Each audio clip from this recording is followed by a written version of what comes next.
Jika di hari kiamat ikhlas dan syirik datang merangkak di depan Allah, merangkak ya. Maka Allah berkata kepada ikhlas, pergilah kamu dan orang-orangmu ke surga. Orang mukhlisin. Kepada orang yang syirik, pergilah engkau dan orang-orangmu ke neraka.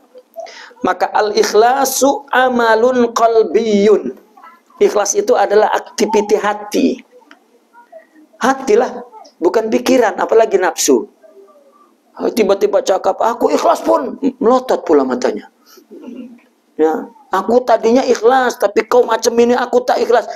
Itu pun dia mengaku sampai mati itu dia ikhlas. Padahal jangankan punya ikhlas, baunya pun tak tahu tuh ikhlas itu apa sebetulnya. Ya, sudahlah. Mula-mula aku ikhlas sebetulnya, tapi tak ada. Ya. Karena ikhlas itu amalun qalbiyun. La yattali alaihi ghairallah. Amal hati yang mana hati itu hanya melihat Allah saja. Itu ikhlas. Dia la yattali alaihi ghairallah. Wa huwa an ta'budallaha bikulliyatika wa la tusyariku bihi ghairah. Yaitu kamu menyembah Allah dengan keseluruhan dirimu.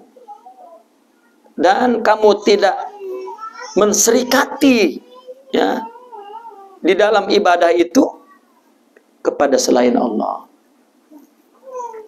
Tak ada ya. Nah, aku karena Allah lah, tapi karena ini juga.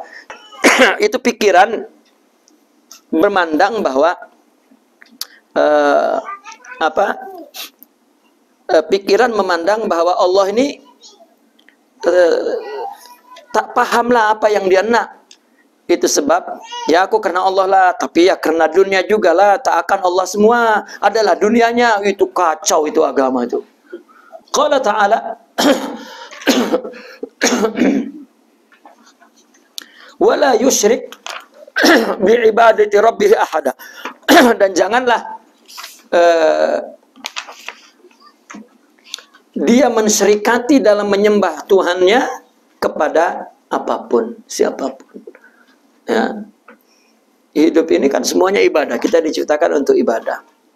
Ya, sedangkan ibadah itu sebetulnya sebuah surah daripada tauhid. Tauhid ini umpama sifat tauhid ini. Ya. Dan ibadah itu umpama mausuf. Di mana sifat berdiri itu? Mausuf. Orang tanya, cinta itu bagaimana? Kan sifat, tak nampak. Bagaimana untuk mengetahui dia cinta? Mempersembahkan bunga, kan, kepada kekasih. Nah, dia persembahkan bunga.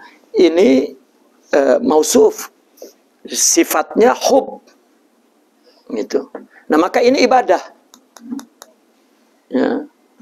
Sifatnya ibadah, tauhid, ikhlas, akidah. Jadi kalau tak ada ibadah, tak tahu mana bendanya tauhid itu. Kalau tak ada menyerahkan bunga, tak tahulah cinta ke tak. Ya. Maka mungkin ini perbedaan antara laki-laki dan perempuan. Laki-laki tak nak cakap cinta. Diam saja. Kalau perempuan tanya, abang ni tak cinta, anak 6 tak cinta pula. Nak kurang ke? Itu. Ya. Ya, dia tak mau cakap. Ya, maka laki-laki itu kena hari-hari mengatakan I love you, I love you, I love you. Begitu mereka lagi marah. Ya. Mana I love you? Katanya. Ya, mesti ada ungkapannya, ada ibadahnya tuh. Mazhar. Jadi ulama cakap ibadah ini benda ini saja yang ini tak ada. Ini ungkapan. Ini tak dibaiki. Ya. Nah, maka letih. Maka orang sufi saking nak tunjuknya tak letih, maka dia kata isqatu taklib. Ya, salah paham pula. Tak ibadah lah terlangsung.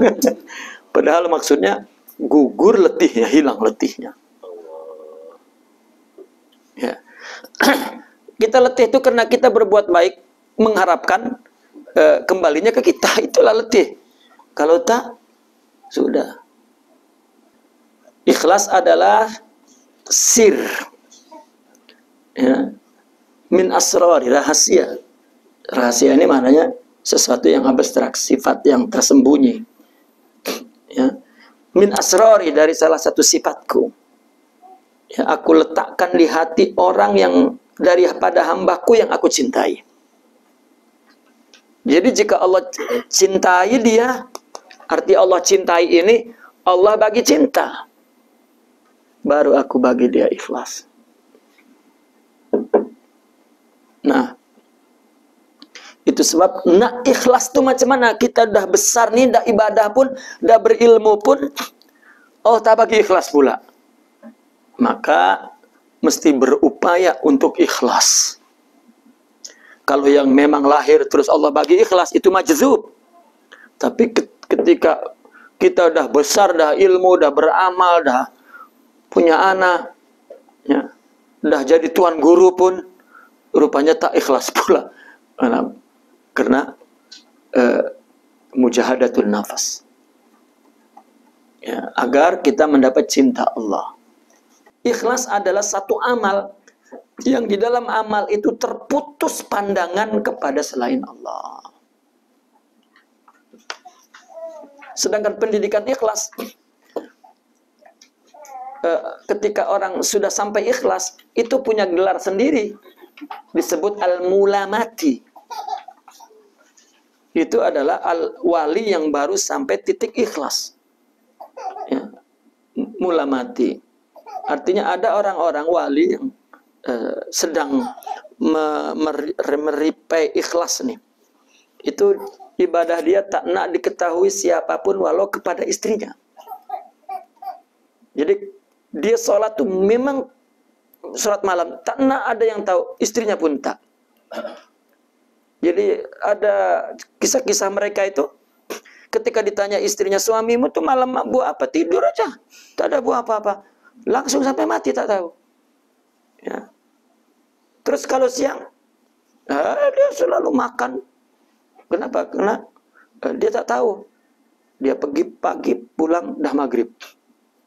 Dah makan dah. Gitu. Ya, tadi siang macam mana sudah makan? Sudah. Padahal dia makan maghrib di rumah tuh. Ya, terus sampai kemudian Allah naikkan dia punya martabat ruhiyahnya. Nah, ketika menjadi arifin, dia tak kisahlah, ya, orang nampak ke tak nampak, karena memang sudah selesai dengan urusan selain Allah.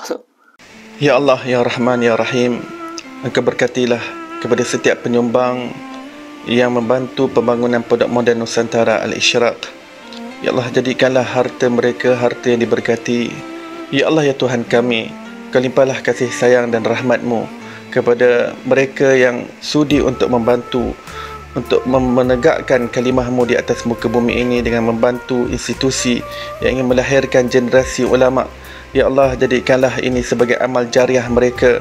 Ya Allah, dengan keberkatan sedekah dan infak serta wakaf yang mereka sumbangkan, Kau kurniakanlah kepada mereka husnul khatimah dan bangkitkanlah mereka bersama kekasih yang tercinta Nabi Muhammad sallallahu alaihi wasallam. Wa sallallahu ala sayyidina Muhammadin wa ala alihi washabihi wasallam. Walhamdulillahirabbil alamin.